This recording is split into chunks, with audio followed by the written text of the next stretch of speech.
अस्सलाम वालेकुम। खून सफ़ेद होना एक चीज़, मरने से पहले अपने पल्लू को संभालना और अपने चेहरे को छुपाना दूसरी चीज़। सिर्फ गोली चलाना अलावा है। इज्जत का मसला या फिर सिर्फ जहालत। मसला सिर्फ औरत या मर्द का नहीं बल्कि इंसानियत का है। आज बात करते हैं सिर्फ एक लड़की की नहीं, एक पूरी सोसाइटी की। उस भाई का सफ़ेद खून, उसके पीछे खड़े हुए रिश्तेदार जो तमाशाई बने हुए थे, उन सब की बेगैरती और बुज़दिली ये चीख चीख कर बता रही है कि ये इंसान कहलाने के लायक नहीं हूँ। बलूचिस्तान में एक लड़की ने अपने हक का इस्तेमाल किया, निकाह किया, पसंद की शादी की शरीयत के मुताबिक, और जवाब में उसका कत्ल कर दिया गया। एक बहुत थिन लाइन होती है अज़दवाजी ताल्लुकात में और गैर अज़दवाजी ताल्लुकात में। ये ताल्लुक कोई गैर अज़दवाजी ताल्लुक था नहीं, इन दोनों ने निकाह किया था। ये मेंशन करना इसलिए भी ज़रूरी है, बहुत सारे लोग क्वेश्चन करते हैं आपको नहीं पता क्या चलता है वहाँ पे, या वहाँ क्या होता है, या वहाँ के लोग कैसे सोचते हैं, या वहाँ की सोसाइटी कैसे रन हो। और अगर आपका जवाब यही है, फिर भाई आप इस्लामी जमहूरिया पाकिस्तान का कानून फाड़ दीजिए, या फिर आप उन्हीं जाहिलाना रवायात के ऊपर जिंदगी बसर कर लीजिए, आपको मुबारक हो। ये सिर्फ कत्ल नहीं था, मतलब अपनी मर्जी से जीने का हक का मतलब ये नहीं कि आप जो कुछ गलत करते रहें वो भी ठीक तस्वुर किया जाए, लेकिन अगर आप हक पे हैं और अपने हक का इस्तेमाल हक के लिए ही कर रहे हैं, आपके अपने हक का इस्तेमाल अपना हक लेने के लिए या अपना हक का इस्तेमाल अपने हक की चीज पे कर रहे हैं, तो इस्लाम आपको इसकी खुली इजाजत दे। ये लड़की और ये लड़का ना तो नाबालिग थे और ना ही 18 साल से कम उम्र। इस्लाम हो या पाकिस्तान का कानून, दोनों ही इनको इस चीज की इजाजत और हक देते हैं कि ये दोनों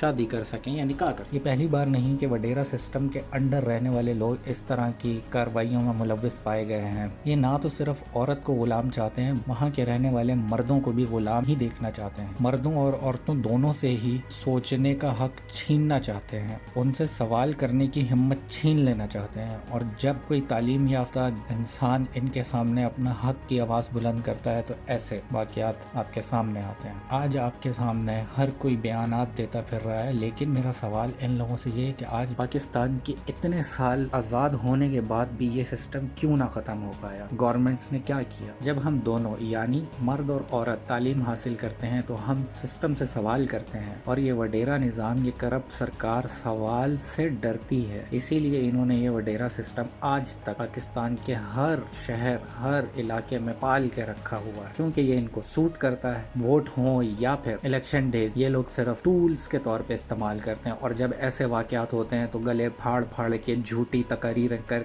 के लोगों को ये बताने की कोशिश करते हैं कि हम लोग इसके खिलाफ। ना सिर्फ बलूचिस्तान, सिंध, पंजाब, KP के, आप किसी भी खत्ते में चले जाएं आपको ऐसा सिस्टम नजर आएगा। आज एक लड़की अगर इस बात पे कत्ल होती है कि उसने अपने पसंद के मर्द के साथ शादी कर ली, लेकिन सोचने की बात तो ये है कि उस इंसान को किसी ने ये ना समझाया कि इस्लाम क्या कहता है, इस्लामी रवायात क्या कहती हैं, इंसानियत क्या होती है, इज्जत असल में क्या होती है। क्या ये अपनी झूठी शान और शौकत बचाने के लिए ऐसे कत्ल कर देना अपनी ही बहन को लोगों के सामने कैसे कर लेते हैं लोग? तालीम दो, मर्द हो या औरत, क्योंकि तालीम दोनों को इंसान बनाती है, और जब इंसान बन जाए तो ना कत्ल होता है, ना जुल्म होता है, ना इज्जत के नाम पे बर्बादी होती। जहालत किसी एक का बोझ नहीं होती, वो पूरी कौम को दबा देती है। शुक्रिया। अस्सलाम वालेकुम।